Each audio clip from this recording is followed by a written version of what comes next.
गिरफ्तेम आलम ब मर्दी व जोर व लेकिन न बर्देम ब खुद बगोर। इसका अनुवाद यह है कि बल और साहस से दुनिया पर विजय तो प्राप्त की जा सकती है, लेकिन खुद अपने आप को दफन तक नहीं किया जा सकता।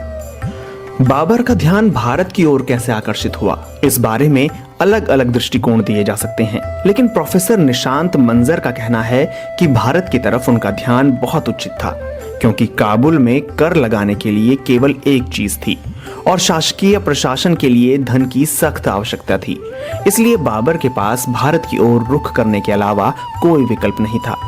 इसलिए हम देखते हैं कि सिंधु नदी को पार करने से पहले उन्होंने भारत के पश्चिमी हिस्से पर पहले भी कई बार हमला किया था और वहां से लूटपाट के बाद वापस काबुल लौट गए थे। उनका कहना है कि बाबर जिस तरह से अपनी आत्मकथा शुरू करता है, किसी 12 साल के लड़के से इस तरह की हिम्मत और निश्चय की उम्मीद नहीं की जा सकती। लेकिन बाबर के खून में शासन के साथ साथ बहादुरी भी शामिल थी।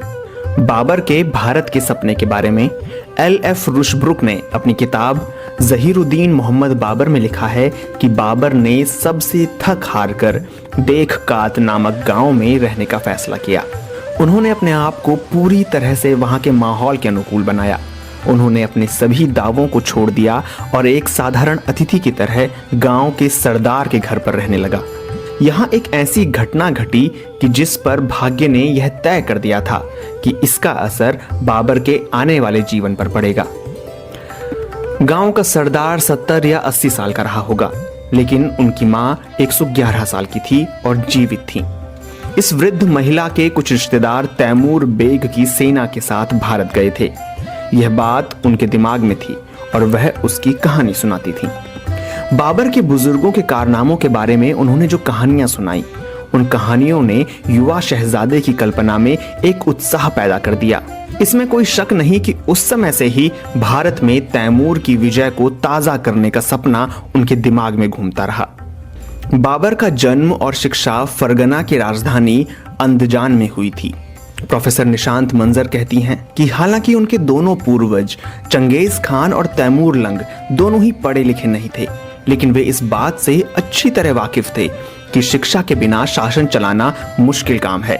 इसलिए उन्होंने अपने बच्चों को उच्च शिक्षा दी। बाबर की शिक्षा भी इस्लामी परंपरा के अनुसार 4 साल और 4 दिन की उम्र से शुरू हो गई थी। चंगेज खान के वंशजों को शिक्षित करने वाले लोग वीगर समुदाय से थे। वो अब चीन के शिंजियान प्रांत में परेशान हाल में हैं, लेकिन मध्य पूर्व में उन्हें सबसे अधिक पढ़ा लिखा माना जाता था।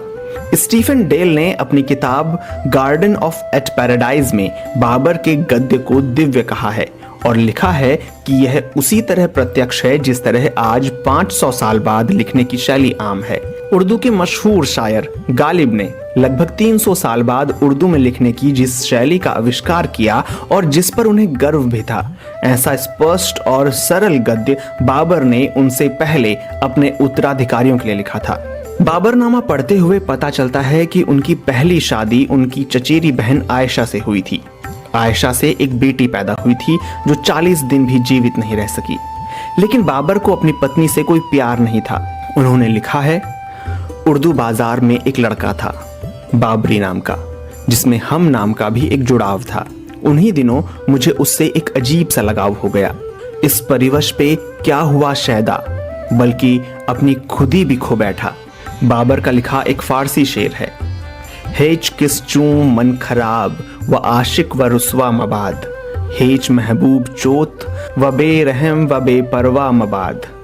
इसका अर्थ कुछ इस तरह से है, स्थिति यह थी कि अगर बाबरी कभी मेरे सामने आ जाता तो मैं शर्म की वजह से निगाह भर उसकी ओर देख भी नहीं पाता, भले ही मैं उससे मिल सकूं और बात कर सकूं।